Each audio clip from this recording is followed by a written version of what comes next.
Hi, everyone. This is Dr. Alana again. And what's happened in the meantime was that I sent last week's process statements and questions on to David and Grace Ann, and they're very nicely have decided to come back to us and have conversation about what we were thinking, etc. So welcome, David, Boje, and Grace Ann Rosile. Thank you so much for being here. And I have a couple of other questions that you haven't seen yet that I'll throw in too. So David and Grace Ann, what did you think when you saw the process statements and the questions from last week that students had? Yeah, these are great questions, and I love the process comments. So we did create a slide on the titles of some of the dissertations that are using the methodology we've been talking about. Some of them are brand new, so I don't know if they'll be posted yet, but yeah, go ahead and look at them. They're all done a little differently, so you can see a lot of variety in the work they're doing. What's the purpose? Yeah, the self-correcting storytelling allows you to be in the moment doing acts of what's called counter story. And that's little ways to kind of tilt the conversation so you're actually testing as you're in the moment of the storytelling conversation. And it's a safe place for sharing back and forth. So you're not trying to alienate the other person, but you are sharing your story first, and then they're sharing their story, and you're doing it back and forth. So that's how it's different than narrative interviewing, because in storytelling conversations, you're there with the gift of your story rather than trying to say, I'm controlling bias by pretending I don't exist in the world, which is impossible, you know? Okay, so then if I can feed that back to you, I'm hearing that part of the purpose is to make our own portion of doing this work, like put it in. My words are failing me a little bit, but like legitimizing the fact that the researcher has effect on the research. Mm-hmm. Yeah, absolutely. I was just reading something, a science magazine the other day, and they have a term that that was called human in the loop in their scientific research for algorithms and stuff. And I thought, that's what we do. We put ourselves in the loop instead of pretending to be outside of what we're studying, and they're the one we're studying, and I have a bias and they have a bias. No, we're just all in it together in a system. So we're all inside. Okay, so that's a significant purpose. And then what's this? Tell me a little bit more about counter story. Okay, you have story and counter story, meaning that they tell you a story, right? And then you're going to counter with a story. Is it going to be just an affirmation of the exact same kind of experience? Or are you going to tilt it a little bit and say, well, that was really good. It worked that way for me, except, hey, my mother never hugged me. Or, the CEO was always jumping in, so there's a little tilt going on. And that allows you to check and do some tests of, am I getting what they say? Are they getting what I say? Am I morally got a quandary here and I want to go a different direction with this? So I don't get to be a fly on the wall. I have to be part of the action. Okay. So, and in a safe way. I like the safe space of sharing and acknowledging. So because the framework sets us up to be there and acknowledges our purpose in being there, and because the back and forth tests whether or not our understanding is correct. So we don't have to come back later and say, did you get this? The conversation, if captured well, does that for us. Yeah, it's a natural part of the conversational storytelling. People are always checking it out, and you can tell by somebody asks, you can tell about their body language, you can tell their posture, the tone of their voice. There's all kinds of what people ask about is intersubjectivity. That's a very, very important concept in all of this. How does intersubjectivity work? We're going to get to that in some of the slides. Okay, so I think we can jump on then. What else have you given us? Somebody asked about what are the 4 waves of grounded theory. A lot of people new to this work, or even the old ones, don't realize that there's been 4 different waves of grounded theory, starting with the classic Glasser and Strauss in 1967. This was very much inductivism, meaning that he didn't go out with a preset theory. Even a lot of research, you were sort of in the moment, reacting to what was there and just sort of grooving with it. Then the second wave, Glasser and Strauss like split up like a marriage. They divorced. And there Glasser kept going with kind of the open-ended, be in the moment, don't do a lot of prep, go with the flow. But Corbin was more of a positivist and wanted to have structured inquiry, a lot of note-taking, a lot of what you see now in grounded theory, where you're asked to do these session notes and notes on the transcript and notes of the notes of the notes.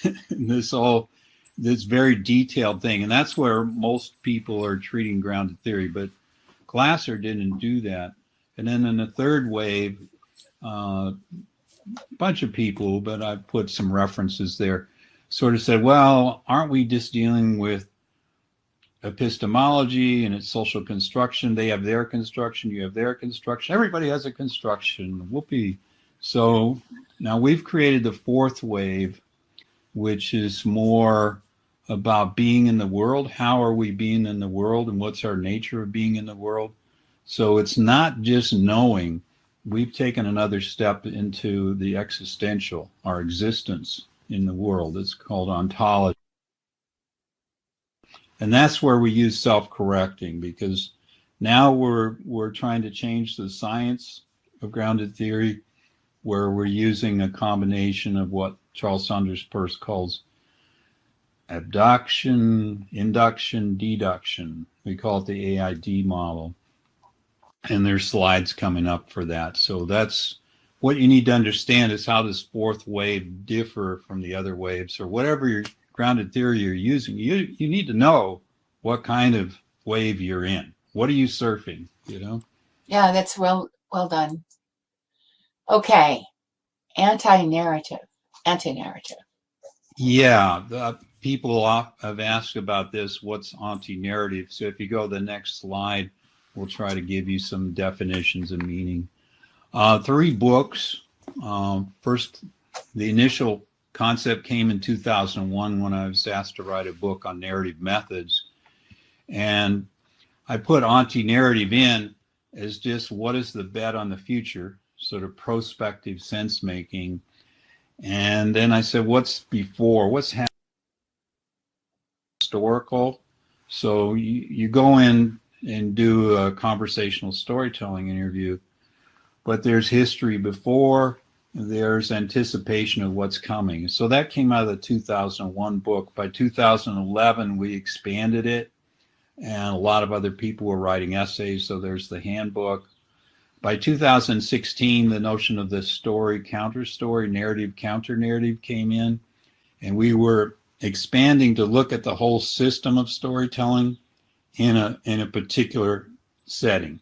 So that's what's different about doing just a life history interview or a narrative interview, is we're looking at the whole system of the enterprise, whatever scale that you're looking at. That could be a family, an organization, it could be a community, it could be a nation, global, So we're looking at all the storytelling dynamics. And in that, you have what's on the next slide. We now have the 6 concepts, the becoming of the story, right? The bets on the future, the between, and that's kind of the infrastructure of the story, the whole history before, the beneath, all the concepts and language and symbols that go along with having any kind of coherent communication. It depends on that beneathness. And then we have the latest construct is called beyond, and that gets at this intersubjectivity, like how can we have an intuitive grasp in the moment of what's happening? And it's not really by our thinking, it's more of a heartfelt kind of sensing that's going on.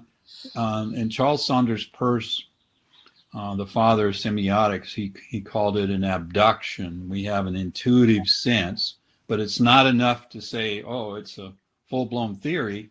And it's not enough to say, oh, we're testing it now. It's sort of like, wow, I got a flash of an idea. It's an inspirational moment. Whoa. And it's right there. That doesn't mean it's at the beginning of your research project. It means that you're right there in the field investigating, and the beyond is there with you. I don't know if that makes sense. It's what Heidegger calls foregrasping. You're grasping before by your intuition. Let me add to that the idea of anti-narrative is context. So we don't really understand a story until we understand the context. And a simple example that I've sometimes used is there's a phrase, someone says, "Are you going to eat that?" Well, what does that mean? And what it means, means I want it. It depends on what's this, where are you? What happened before this? Right. Did he just finish and I still have food? Or, what's going on? And are we a husband and wife? Are we two women? Yeah. Two women probably means something very different. Are you going to eat that? Or a mother and child. Oh, okay. Yeah. So, no, I never meant that.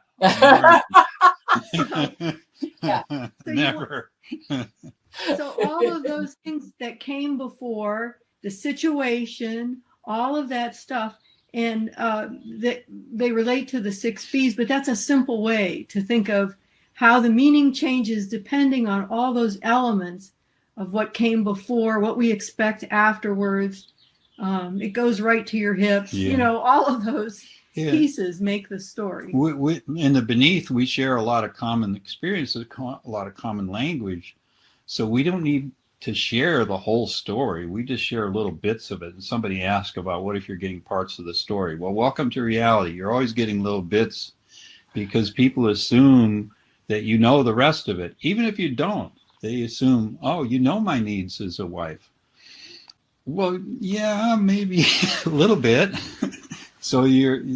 But it allows us to communicate, assuming that we're in the know with each other. And people outside of being in the know, like new researchers coming in to look at a scene, they'll go, wow, everybody's assuming I know everything, and I don't know everything. And that's why it takes a lot of research on the before, the between, the beyond, beneath, the bets on the future. All these things are happening in the storytelling conversation. And that's also why bias is irrelevant.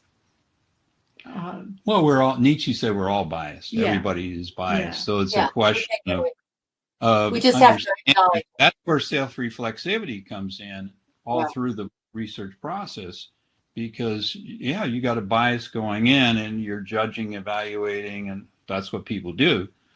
But owning it is how you control bias, not saying I don't have bias. That's ridiculous. You have bias, you own it.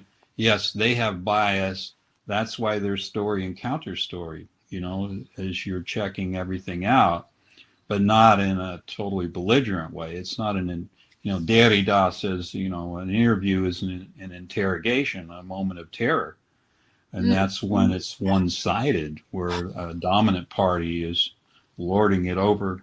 We want to bring it into equality, a co-creation, a co-investigation, a partnering with your client, with your interviewee. Does that make sense? Yes. And this B's mean that whatever what that person is expressing, if you understand all of the 6 B's and the auntie narrative, then you understand why they said what they said. And to them, it's not bias, it's just what is.